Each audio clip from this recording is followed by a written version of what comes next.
Remember that when we talk about age of revival, then it covers the period from 1450 to 1550. 100 साल का period है जिसको हम as of revival के नाम से जानते हैं.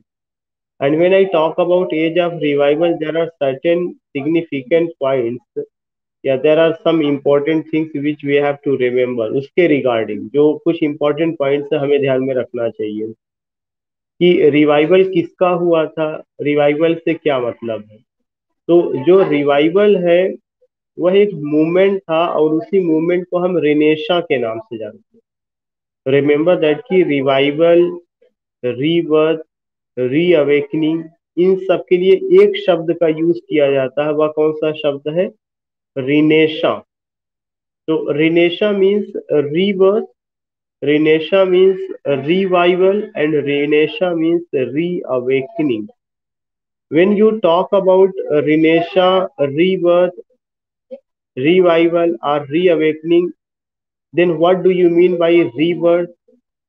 What do you mean by reawakening? कैसे रीबर्थ हुआ, किस चीज का रीअवेकनिंग हुआ, कौन सी चीज का रिवाइवल हुआ. तो एक तो सबसे पहला चीज ज्यादा जो जानना जरूरी है कि जो एक रिवाइवल हुआ है, that was the revival of Greco Roman art, culture and civilization. Revival here means what? Revival here means Greco-Roman art, culture and civilization. जो रिवाइवल हुआ था वो ग्रीको रोमन आर्ट, कल्चर और सिविलाइजेशन का रिवाइवल था. यह एक इम्पॉर्टेंट पॉइंट है जो आपको ध्यान में रखना चाहिए. रिवाइवल, रिबर्थ और reawakening means, revival means Greco Roman art, culture and civilization. दूसरा चीज रीबर्थ क्यों हुआ था? रीबर्थ इस पर्सपेक्टिव से you will come to know कि ऐसा लगता है कि जो आदमी के पास जो ह्यूमनिज्म का, जो कल्ट ऑफ ब्यूटी का, पैट्रियटिज्म का, इंडिविजुअलिज्म का, what ever the characteristics men have, जो उनके पास टैलेंट था, जो उनके पास एट्रीब्यूट्स था, वो चीजें उनके पास तो थी लेकिन वो चीजें कुछ समय तक नहीं थी. खासकर द मिडिल एजेस में you don't find these things in the middle edges. You find ultimately कि after the Middle Ages these things were what? These things were again came in our life. These things became the part of our life. And what was that thing? Individualism, cult of beauty, patriotism, nationalism, all these things and humanism, उसको हम पाते हैं. तो ये जो है कुछ समय तक हमारी लाइफ में नहीं था, हमारी लाइफ से गायब हो चुका था. तो वो जब दोबारा हमारी लाइफ में आता है तो इसका मतलब क्या होता है कि इंसान का कहीं ना कहीं एक उसका रीबर्थ होता है. रीबर्थ, एक रीबर्थ जैसे इन हिंदी पुनर्जन्म. तो पुनर्जन्म यहाँ से इसलिए मतलब है कि जो भी फीचर्स आपको या जो आपकी लाइफ की इम्पोर्टेंट चीजें थी, we lost it for centuries. हम इसको कई शताब्दियों तक खो दिए थे. They were not the part of our life, वे हमारी जिंदगी का हिस्सा नहीं थे. After centuries we awakened ourselves, we revived those things. तो इसीलिए इस चीज को कहा जा सकता है कि यह इंसान का एक तरह से क्या हुआ था? रीबर्थ हुआ था. चीजों का रिवाइवल हुआ और आदमी की सोच का रीबर्थ हुआ. उसने दोबारा जन्म लिया. वो एक अच्छाई की तरफ, जो मध्य युग था, मध्य युग का जो मकर जाल जिसको आप कह सकते हैं कि जो एक तरह का केवल और केवल रिलीजियस पर्सपेक्टिव ऑफ लाइफ था, उससे बाहर निकला, ऑर्थोडॉक्स से बाहर निकला, चावनिज्म से बाहर निकला, लिबरल थॉट लेकर के आदमी आता है. तो all these things we find. Second चीज की व्हेन यू से कि it was rebirth, revival and reawakening, तो मैन कहीं ना कहीं अवेकेंड हुआ. Man started to think about himself, about his role and also the society in which he was living. जिस समाज में वो रह रहा था उसके बारे में वो सोचना शुरू किया. वो ये सोचता है कि आखिर मेरी लाइफ का मकसद क्या है, मैं क्यों धरती पे भेजा गया, what is the ultimate objective of my life, why I had been sent on this earth, what the role has been given by almighty God, almighty God के द्वारा क्या रोल मुझे दिया गया. ये सारी चीजें मैन क्या करता है? मैन सोचता है. तो ये जो प्रोसेस है पूरा, ये पूरा प्रोसेस किस नाम से जाना जाता है? रिनेशा के नाम से जाना जाता है।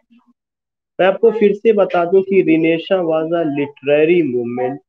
It was not only a literary movement, but it was such a movement which influenced every field of life. The presence of Renesha you can see in every sphere of, मतलब in every sphere of life. जीवन के हर क्षेत्र में आप रिनेशा का influence देख सकते हैं. So we can't only say कि it was a literary movement. इस मूवमेंट को आने में और अपनी उरूज तक पहुंचने में 100 साल लगा हुआ. उस 100 साल के पीरियड को मैंने आपको बताया था, 1450 से 1550. ये जो 100 साल का पीरियड है, इसमें जो तब्दीली आती है, जो चेंजेस आते हैं, उस तब्दीली या चेंजेस को हम एज ऑफ रिनेशा के नाम से जानते हैं. किसके नाम से जानते हैं? एज ऑफ रिनेशा या age of revival. Second important point की जो रिनेशा है उसको 3 मीनिंग निकलती है. उसकी तो इतनी मीनिंग है कि we can't give any definite meaning, या there is no exact meaning of Renaissance. Renaissance का कोई एग्जैक्ट मीनिंग नहीं है, कोई डेफिनेट मीनिंग नहीं है. वी कांट से कि नहीं this is only the meaning या this is only the characteristics of Renaissance. No, not at. लेकिन 3 शब्द जो रिनेशा के लिए most of the critics have used, that is rebirth, revival and reawakening. Rebirth, revival, and reawakening from the perspective of what? From the perspective of Greco-Roman art, culture, and civilization. जो Greco Roman art था, जो culture था, जो civilization था. Is it the problem for everyone?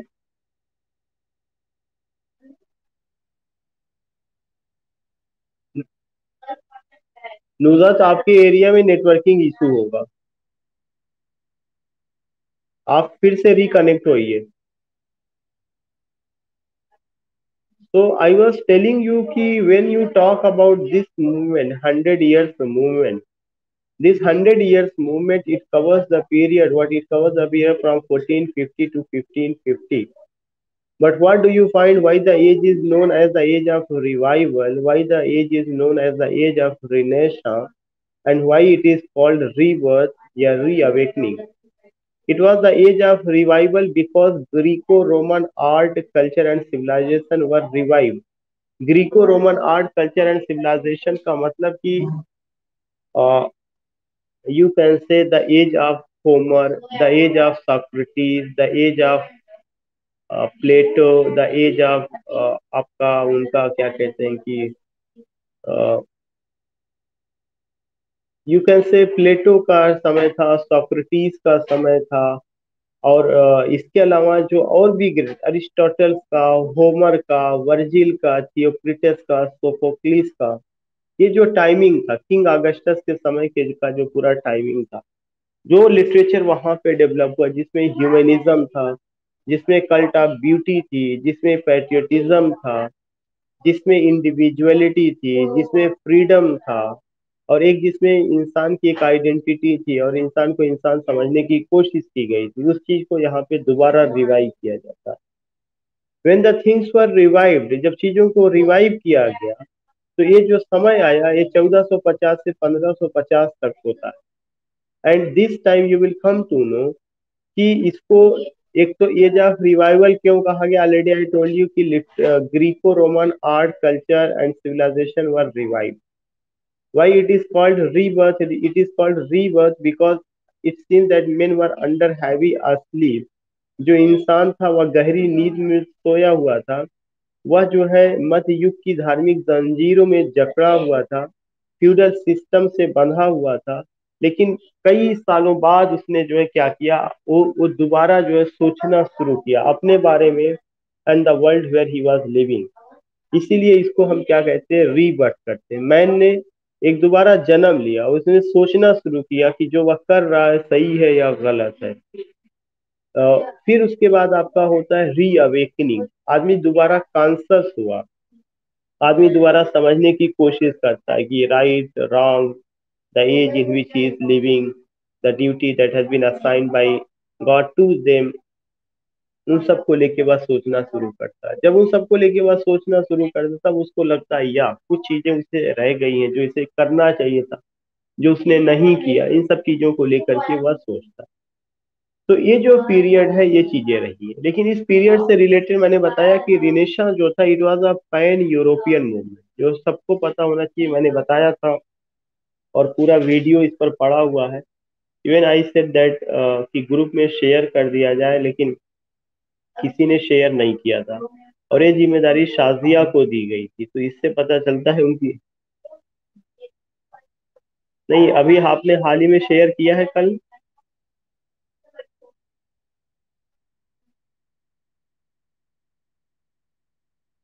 अब जो भी lecture होगा, जिस दिन होगा, उससे पहले आपको लेक्चर शेयर कर देगा।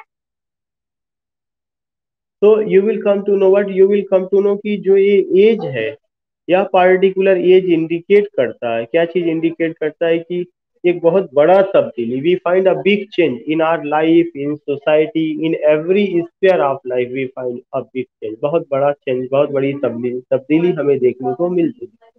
ये जो चेंज आता है कैसे आता है, सबसे पहला चीज की इस चेंज में, if you talk about what, कि यह एक पैन यूरोपियन मूवमेंट था जो पूरे यूरोप में फैला। ऐसा नहीं था किसी एक लिमिटेड जगह पर था, no not at all, it was a pan European movement, it covered the whole Europe. इसने पूरे यूरोप को कवर किया। पूरे यूरोप का मतलब फ्रांस, इंग्लैंड, जर्मनी, जो भी मुल्क वहां पर थे, जो उन सारी जगहों पर, पुर्तगाल, ऑल दिस वी फाइंड की उसमें जो है डेनमार्क, जो भी रहा होगा कंट्री, जो भी उसका हिस्सा था, हर जगह इसका इम्पैक्ट देखने को मिलता है। दूसरा चीज कि यह जो मूवमेंट था यह किसके खिलाफ आया था, the movement came against the feudal system of the middle ages. जो मिडिल एजेस रहा है, उस मिडिल एजेस के फ्यूडल सिस्टम के खिलाफ आता है। तो this is another important point which you have to remember, या which you have to see, कि क्या कि यह जो था यह मिडिल एजेस के खिलाफ आया हुआ था, द मिडिल एजेस। और मिडिल एजेस के खिलाफ किसके आया हुआ था, फ्यूडल सिस्टम। जो फ्यूडल सिस्टम था वह एक ऐसा सिस्टम था जो इंसानों को एक तरह से गुलाम बनाता था। फ्यूडल सिस्टम में you don't have any freedom, you don't have your any individuality, what ever the dream you have, it can't, it can't be true at all, it can't be true at all, even you are not permitted to see dream। यहाँ तक अगर मैं word use करना चाहूँ तो feudal system एक ऐसा था जो सामंतवादी सोच थी, जो आपसे केवल काम लेता था, लेकिन आपकी फ्रीडम, आपकी इंडिविजुअलिटी, आपकी आइडेंटिटी से उसको कोई मतलब नहीं था, उसको इन चीजों से कोई मतलब नहीं था। वो केवल एक ही चीज सोचता था कि we all have to only go what, हमें केवल एक करना है कि हमें इस आदमी की जो फ्रीडम है उसको खत्म करना। तो एक तरह से यह जो मूवमेंट, अगर कोई पूछता है यह मूवमेंट किसके अगेंस्ट में था, तो against the middle edges, specially the feudal system. Feudal system में लैंडलॉर्ड्स होते थे, कोर्टियर्स थे, मिनिस्टर्स थे, क्वीन थे, किंग थे, उनका अपना लॉ एंड ऑर्डर, उनका नाम्स, उनका rule, you have to follow strictly, you can't disobey, you can't go against that thing, आप उनके खिलाफ नहीं जा सकते, तो आपको उसको फॉलो करना, नो चॉइस अल्टीमेटली। तो इसके खिलाफ आए। और साथ ही साथ यह जो मूवमेंट था यह भी बताता है कि जो रिलीजियस रिप्रेजेंटेटिव थे, those who miss interpreted Bible, those who ultimately those who set John Wycliffe into fire, उन सब की सोच के खिलाफ था। तो जो रिलीजियस, अगर मैं कहूँ कि एक चाविनिज्म था, जो सुपरस्टिशन था, अंधविश्वास, या जो एक तरह से ऑर्थोडॉक्स था, जो कट्टरता थी धर्म के नाम पर, उसके खिलाफ आया था। क्योंकि the Bible was misinterpreted, it was written in Latin, और जब ये लैटिन में लिखा गया था तो उसकी गलत व्याख्या जो है लोगों ने की। तो दीज थिंग्स वी सी, तो यह मूवमेंट जो है मध्य युग की जो धार्मिक नीतियां थी उसके खिलाफ था, जो मध्य युग की सामंतवादी नीतियां थी उसके खिलाफ था। यह मूवमेंट पूरे यूरोप में फैला हुआ था। यह मूवमेंट ऐसा था जो दुनिया के काफी बड़े पोर्शन को प्रभावित करता है। लेकिन इस मूवमेंट की शुरुआत अगर हिस्टोरिकली आप देखेंगे तो देर इज अ डेट, एक डेट है 1453, एक डेट है 1453। 1453 में यह मूवमेंट शुरू होता है।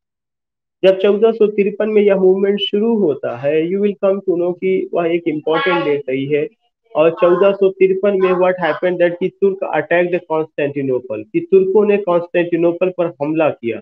तो you will come to know, यह एक इंपॉर्टेंट पॉइंट होता है कि तुर्क अटैक्ड कॉन्स्टेंटिनोपल, कहाँ पर? 1453 में कॉन्स्टेंटिनोपल पर हमला करते हैं। कॉन्स्टेंटिनोपल जिसको उर्दू में कुस्तुनतुनिया कहा जाता है। कुस्तुनतुनिया या कॉन्स्टेंटिनोपल या किसकी राजधानी थी? It was the capital of the Ottoman kingdom. और ऑटोमन किंगडम का मतलब कि जो है, जो ऑटोमन किंगडम था या जो ऑटोमन साम्राज्य था, वहां पे जो है क्रिश्चियन जो थियोलॉजी थी, जो क्रिश्चियन आइडियोलॉजी थी वो चलती थी। और इसको जो लेने वाले या इसको जो आगे बढ़ाने वाले लोग थे, you will come to know कि वो लोग कौन से लोग थे। स्पेशली जो लोग थे इटली के लोग थे। तो इटली का जो साम्राज्य था वह कुस्तुनतुनिया और तमाम जगहों पे फैला हुआ था। पूरी दुनिया में उस समय दो साम्राज्य था, एक तो जो है तुर्किश किंगडम, दूसरा ऑटोमन किंगडम। तुर्किश किंगडम जो है मुसलमानों के हाथ में, या मुस्लिम्स जो उस समय के किंग्स थे, क्वींस थे, उन्होंने उस आइडियोलॉजी को बढ़ाया था, उसको उस पे। तो अमूमन तुर्किश किंगडम और ऑटोमन किंगडम के बीच में एक वार होता रहता था। But most of the time you will come to know Turk were defeated by Christian या बाय ऑटोमन किंगडम, उनके द्वारा। तो व्हाट हैपेंड दैट कि तुर्क ने पहली बार 1453 में कुस्तुनतुनिया पे हमला किया, that was the capital of eastern Roman empire. और यह एक बड़ी घटना मानी जाती है। तो जो पॉइंट हमें समझना है, 1453 समझना है। जो पॉइंट हमें समझना है, फ्यूडल सिस्टम समझना है। जो पॉइंट हमें समझना है कि रिलीजियस जो एक तरह का जो है स्ट्रक्चर था द मिडिल एजेस में, उसके खिलाफ आया हुआ है। और यह किसके फेवर में था? ग्रीको रोमन आर्ट, कल्चर और सिविलाइजेशन को रिवाइव किया जाता है। इसके अलावा आप ये देखेंगे कि जब कुस्तुनतुनिया पे हमला होता है तो वहां से पे जो साइंटिस्ट थे, जो लिटरी मैन थे, जो आर्टिस्ट थे, ह्यूमैनिस्ट थे, जो थिंकर थे, फिलासफर थे, वे सब के सब वहां से जो है चले जाते हैं। और कहाँ जाते हैं? फ्रांस जाते हैं। इसका मतलब कि जो रेनेशा है, इट स्टार्टेड 14th सेंचुरी। ये कॉमन क्वेश्चन है जो पूछा जाता है कि रेनेशा 14th सेंचुरी में, और जब यह 14th सेंचुरी में रिनेशा आता है तो 14th सेंचुरी में कहाँ आता है? 14th सेंचुरी में यह इटली में आता है। और उसके बाद Renaissance reached in France in 15th century. 15वीं शताब्दी में यह फ्रांस में पहुंचता है। And in England it reached in 16th century, और इंग्लैंड में यह 16वीं शताब्दी में पहुंचता है। तो रिनेशा का एक क्रम है। You can just, I am not saying कि इट्स द क्रोनोलॉजी, क्योंकि I am talking in from the perspective of centuries, कि कैसे 14वीं शताब्दी में इटली में आया, 15वीं शताब्दी में आपका फ्रांस में गया, 16वीं शताब्दी में आपका England, it reached there. So when you talk about, तो ये जो 100 साल इसीलिए रखा गया कि ये इसके फलने फूलने का समय था। और हमें जो सही से रिनेशा की स्टडी करना है, किसके पर्सपेक्टिव में करना है? इंग्लैंड के पर्सपेक्टिव में, क्योंकि we are the student of English literature. तो the impact of Renaissance on English literature, या how Renaissance flourished in England in 16th century, we have to take this point. So what I want to tell you, what I want to say, when you discuss these things, when you go with these points, you will come to know there are certain things जो बहुत significant है, जो बहुत important है। उनमें से एक सबसे इम्पोर्टेंट चीज है कि जब रिनेशा पहुंचा इटली से, इटली में, उसके बाद फ्रांस में, देन इंग्लैंड में, तो क्या क्या तब्दीली आती है? सबसे बड़ी तब्दीली तो आपका जो आती है वह जो है क्या था? एक जियोग्राफिकल चेंजेस यू फाइंड। और यह जो जियोग्राफिकल चेंजेस था, यह आपको कहाँ देखने को मिलेगा? कि 1492 में वास्को डिगामा डिस्कवर्ड इंडिया। मैंने पहले भी बताया था कि सारे क्वेश्चन पूछे गए जो आपको पता होना चाहिए, डेट वगैरह, कि वास्को डिगामा ने, sorry, Columbus discovered America. Columbus ने अमेरिका की खोज की थी 1492 में। Vasco da Gama discovered India in 1498। ये सारी चीजें मैंने आपसे बात की। I have gone already, I told you कि what you have to do, what the points you have to take. वो 1492, 1498 में जो ये दो घटना घटित हुई है, 1453 में जो तुर्क अटैक्ड कॉन्स्टेंटिनोपल, वहां पे जो बात हुई है, हमें इन सब चीजों का ध्यान रखना चाहिए। ये तो एक नेविगेशन में या जियोग्राफिकल चेंजेस आप देखते हैं, या जियोग्राफिकल तब्दीली हम पाते हैं। इसके अलावा जो है ऐसे ही कुछ चेंजेस साइंस के भी फील्ड में देखने को मिलते हैं, डिस्कवरीज है, या आप कह सकते हैं कि इन्वेंशंस वहाँ के लिए वर्ड यूज कर सकते हैं। ज्योग्राफिकल फील्ड में तो डिस्कवरीज हुई थी, बट वी फाइंड इन्वेंशन, और यह इन्वेंशन हमें कहाँ देखने को मिलता है? We find this invention in specially Galileo invented telescope. Galileo नाम के एक साइंटिस्ट आते हैं जिन्होंने दूरबीन का आविष्कार किया था, जो इस एज की एक बड़ी चीज रही है। विलियम कैक्सटन ने प्रिंटिंग प्रेस का आविष्कार किया था 1473 ईस्वी में। उन्होंने पहली किताब जो छापी थी 1476 में, इंग्लैंड में आता है, वहां पे उनकी किताब आती है। तो विलियम कैक्सटन का प्रिंटिंग प्रेस, गैलीलियो का टेलीस्कोप, कोलंबस का एक तरह से कहा जाए कि अमेरिका की खोज इन 1492, वास्को डिगामा का इंडिया का खोज 1498, तुर्क का अटैक कॉन्स्टेंटिनोपल पर 1453, ये सब जो डेट्स हैं, जो चीजें हैं, काफी इंपॉर्टेंट है।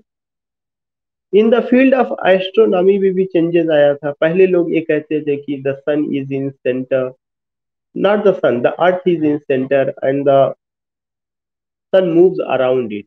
रिनेशा से पहले ये विश्वास था, खासकर जिसमें उनका विश्वास था टॉलेमी कॉपरनिकस का। कॉपरनिकस इस चीज को कहते थे, या उन्होंने जो चेंजेस लाया कि उन सबसे पहले खासकर टॉलेमी और कॉपरनिकस का ये जो सिद्धांत रहा, जिसमें कहा गया कि पहले के लोगों का विश्वास था कि अर्थ जो है सेंटर में है और जितने सारे प्लैनेट्स हैं वे सब उसके चारों तरफ घूमते हैं। But with the passage of time you will come to know in during Renaissance it was told that no, the sun is in center and the earth moves around। जो सन है वो सेंटर में है, पृथ्वी और तमाम जो और प्लानेट है वे उसके इर्द गिर्द घूमते हैं, ये बात आती है। तो ये जो चेंजेस है, पहले का सोच फिर बाद में जो चेंजेस आए, आज दिस थिंग्स वी फाइंड। कल मैंने आपको एक और बात बताई थी कि रिनेशा के साथ साथ एक और मूवमेंट शुरू हुआ था जिसका नाम था Reformation. Reformation was an intellectual movement. जो रिफॉर्मेशन था वह इंटेलेक्चुअल मूवमेंट था। That was a good thing कि वह एक इंटेलेक्चुअल मूवमेंट रहा था। Sorry, Renaissance was an intellectual movement and Reformation was the religious movement. और जो रिफॉर्मेशन है यह उसी के पैरेलल चल रहा है। अगर आपको याद होगा जॉन वाइक्लिफ के बाद किंग मार्टिन लूथा, उसके बाद क्रिश्चियनिटी का बंटना, प्रोटेस्टेंट में, कैथोलिक में, फिर you will come to know John Milton, John Bunyan, बहुत सारा काम उस फील्ड में भी हुआ अगर रिनेशा में काम होता है। नेक्स्ट चीज, there are so many critic जिन्होंने अपने अपने ढंग से बात की। ला मार्टाइन ने एक क्रिटिक है, उन्होंने कहा कि Renaissance was a discovery itself and the world in which they were living. Renaissance जो था यह एक खोज थी अपने में खुद का, कि एक मूवमेंट था और जो आदमी उस एज में रह रहे थे उन्होंने भी वहाँ की चीजों को खोजा, अपने बारे में सोचा कि उनका ड्यूटीज क्या है, what they have to do, क्या रिस्पॉन्सिबिलिटी है, ये सब चीजें वहाँ पे आई। इसके अलावा देर आर सर्टेन थिंग्स जो हमें अब लिटरेचर के पर्सपेक्टिव से समझना चाहिए। जब आप पेट्रार्च की बात करते हैं तो सबसे पहला नाम पेट्रार्च का राइटर में आता है, जो बहुत बड़े ह्यूमैनिस्ट भी थे, फादर ऑफ सोनेट थे, सोनेटियर थे। उनकी बिलप्ड का नाम लाउरा था, उन्होंने अपनी बिलप्ड लाउरा के लिए सोनेट लिखा। उनके सोनेट में बिलप्ड का एंजेलिक फिगर है। साथ ही साथ जो पेट्रार्च रहे हैं वह इटालियन पोएट थे, इटली के थे, और उनको फादर ऑफ सोनेट कहा जाता है। उनका सोनेट ऑक्टेव में, सेस्टेट में बटा हुआ। Octave means 8 line stanza, sestet means 6 line stanza. Rhyme scheme जो था A B, B A B, B A C D, sometimes C D C, sometimes C D. बाद में आप देखेंगे यही चीजें, यही सोनेट इंग्लैंड में फॉलो किया जाता है। सोनेट को जो इंग्लैंड में इंट्रोड्यूस किया जाता है, किसके द्वारा किया जाता है? सर थॉमस यॉर्ट के द्वारा। उन्होंने पेट्रार्च की स्टाइल को फॉलो किया। लेकिन सोनेट की स्ट्रक्चर में एक आदमी बहुत बड़ा चेंज लाते हैं, that was Henry Howard Earl of Surrey. He brought a big change in the structure of the sonnet and you will come to know instead of octave and sestet he used the 3 quatrains and a couplet. ये सारी चीजें first year में भी पढ़ाया गया था। अभी हम लोगों ने क्लास में काफी अच्छे ढंग से डिस्कस किया था ये सारी चीजें, तो मुझे नहीं लगता कि मैं कोई आपको यहाँ पे अब नई बात बता। तो उन्होंने सोनेट में 3 क्वार्टेंस और एक कपलेट का यूज किया। क्वार्टेंट means 4 line stanza, couplet means 2 line stanza. Later and it was followed by who? Later and it was followed by William Shakespeare, जिन्होंने 154 सोनेट लिखा। और उन्होंने अपने सोनेट को W H dark lady Cupid को लेकर के उन्होंने उसमें उनको एड्रेस किया। जो सोनेट 1 से लेकर 126 है उसमें आपका डार्क लेडी है, उसके बाद 127 से 152 तक आपके डब्ल्यू एच है, फिर 153 और 54 में क्यूपिड को लेकर। शेक्सपियर का जो सोनेट है 154 है, 1609 ईस्वी में टॉमस हार्पे द्वारा उसको पब्लिश किया गया। तो उनके सोनेट में लव है, ब्यूटी है, रोल ऑफ टाइम है, ये 3 पॉइंट हमें देखने को मिलता है। उनका सोनेट हाईली लिरिकल है, म्यूजिकल है, एलिटरेटिव। तो ये पूरी प्रक्रिया पोएट को लेके, पोइट्री को लेके, सोनेट को लेकर के हो रही है। लेकिन इसके अलावा कुछ और बड़े नाम आते हैं जो हमें जानना चाहिए। जैसे मेलोडीज का मॉल डी आर्थर एक वर्क है, लिली का यूफ्यूज एक वर्क है। ये सारे चीजें किताब में भी दी गई है और अवेलेबल भी है, वहां पर भी आप कवर कर सकते हैं, आपको लिखवाया भी लिखा गया है। लिलीज का यूफ्यूज है, माइलोरीज मॉल डी आर्थर है। और आई थिंक कि इसके अलावा आपको मैंने कुछ और भी नाम, मैकियावेली का द प्रिंस है, नॉट ट्रवेल। मैकियावेली का द प्रिंस मैंने बताया। एंड सबसे इंपॉर्टेंट वर्ड उसका द प्रिंस। इसके अलावा इसके अलावा I have also told you some other point, जो कुछ और भी पॉइंट्स आपको बताया गया था। वो पॉइंट्स आपको ये बताया गया था कि how you can understand history of English literature, specially ये जो ईरा रहा है। एक इंपॉर्टेंट पॉइंट था जो Gorboduc first English tragedy written by Thomas Sackville and Thomas Norton, first comedy Ralph Roister Doister written by Nicholas Udall, Senecan tragedy, और Thomas Kyd का Spanish tragedy. और आपको ये भी बताया गया यूनिवर्सिटी विट्स की 7 स्कॉलर्स का ग्रुप था, they studied at Oxford and Cambridge university, this is why they are called university wits. उनमें थॉमस लॉज है जिनका किताब है रोजालिंड, और थॉमस नैश का द अनफॉर्चुनेट ट्रेवलर भी रहा है। इसके अलावा लिली का यूफ्यूज रहा है, जॉर्ज पील भी रहे थे। और सबसे बड़ा नाम तो क्रिस्टोफर मार्लो का रहा, जिनको ये कहा जाता है he paved the way for Shakespeare, उन्होंने शेक्सपियर के लिए रास्ता तैयार किया। उन्होंने ट्रेजिडी लिखा और हिस्टोरिकल प्ले लिखा। पहला हिस्टोरिकल प्ले एडवर्ड सेकेंड के नाम से आपके क्रिस्टोफर मार्लो ने ही लिखा। इसके अलावा उनकी और सारी ट्रेजिडीज है, जैसे कैम्बरलेन है, जीव ऑफ माल्टा है, डॉक्टर फॉस्टस है, all these things we find. उनका अपना मार्लोवियन हीरो का कॉन्सेप्ट रहा है, जिसमें पूरा का पूरा स्पिरिट हमें किसका मिलता है, रिनेशा का ही मिलता है, या रिनेशा का ही कैरेक्टरिस्टिक्स हमें देखने को मिलता है।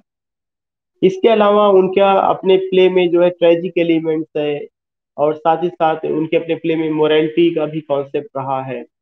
उनके अपने हीरोज में एक तरह का पार का एम्बिशन था। साथ ही साथ you will come to know, उन्होंने अब ब्लैंक वर्ड्स का यूज किया, और उस ब्लैंक वर्ड्स को जब उन्होंने इतना अच्छे ढंग से यूज किया कि बिन जॉनसन ने उनके द्वारा यूज किए गए ब्लैंक वर्ड्स को माइटी लाइन्स कहा।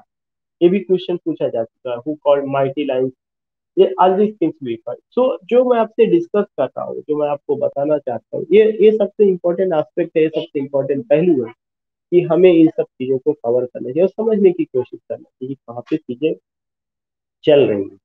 फिर से मैं आपको बता दूं कि जो वर्क है उसमें आपको दांते का डिवाइन कॉमेडी एक बहुत इंपॉर्टेंट वर्क है, और पेट्रास का सोनेट है, और मैकियावेली का द प्रिंसेस है। इसके अलावा Ralph Roister Doister first comedy written by Nicholas Udall, Gorboduc first tragedy written by Thomas Sackville and Thomas Norton.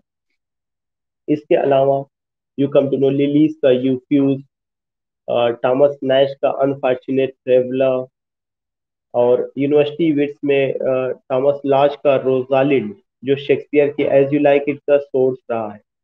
Thomas Kyd का Spanish tragedy, Senecan tragedy, and so many things you find is, then you go with whom, we you go with Christopher Marlowe, university wits में 7 scholars थे, they translated most of the thing from Latin into English, and they were Latin scholars. They studied at Oxford and Cambridge universities, this is why they are known as, उनको हमने university wits कहा। वे 7 इन numbers थे, जिसमें उनका leader अगर कहा जाए तो क्रिस्टोफर मार्लो को देखा जा सकता है, who paved the way for Shakespeare. उनके अपने वर्क में हर चीज भी पाई। So what I want to say, what I want to tell you, when you go, yeah, when you take this point, it is highly significant. It's very important. We should try to understand ultimately कि कितना important है कितना ये चीजें है। यहाँ से कई क्वेश्चन, अभी जो मैंने आपको क्वेश्चन पेपर सॉल्व कराया था 100, उसमें भी आप देखेंगे कि ये सारी चीजें, और जब आज अगर आप इसको डिस्कशन करेंगे और फिर उसके बाद जब आप उस चीज को कवर करेंगे, जो आपके पास सॉल्व पेपर या सॉल्व पेपर है, तो आपको समझना आसान हो जाए। Now have you any query? किसी को कुछ पूछना है?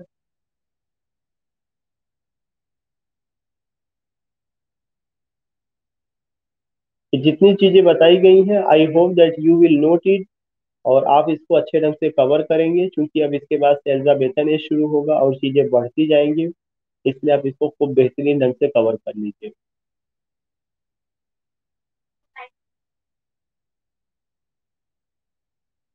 नेक्स्ट पॉइंट जो मैं बताना चाहता हूँ, when you talk about this particular thing, तो मैंने बताया था कि जो किताब है, अगर आप लोगों को लग रहा होगा कि नहीं हो रही, तो you can go with my book, जो अमेजोन पे अवेलेबल है, वो आ गई है, काफी पहले आई थी, मुझे लगता है मैंने लिंक शेयर किया था। अगर आपको लगता है तो आप उसे परचेज कर सकते हैं। उसमें पूरा हिस्ट्री ऑफ इंग्लिश लिटरेचर दिया गया है। मैंने पहले भी सजेस्ट किया था, उसको वही लोग परचेज करेंगे जिनको एमए करना है, जिनको आगे चल के एमए करना है, क्योंकि वो उनके लिए फायदेमंद होगा। जिनको इंग्लिश छोड़ देना है, मैं उनको कतई सजेस्ट नहीं करूँ। तो अगर आप करते हैं तो दैट्स अ गुड थिंग, वहां से भी आप कुछ कवर कर सकते हैं, और अगर आपकी कोई क्वेरी हो तो आप बताएं। If you have any query या सजेशन, लेट मी नो।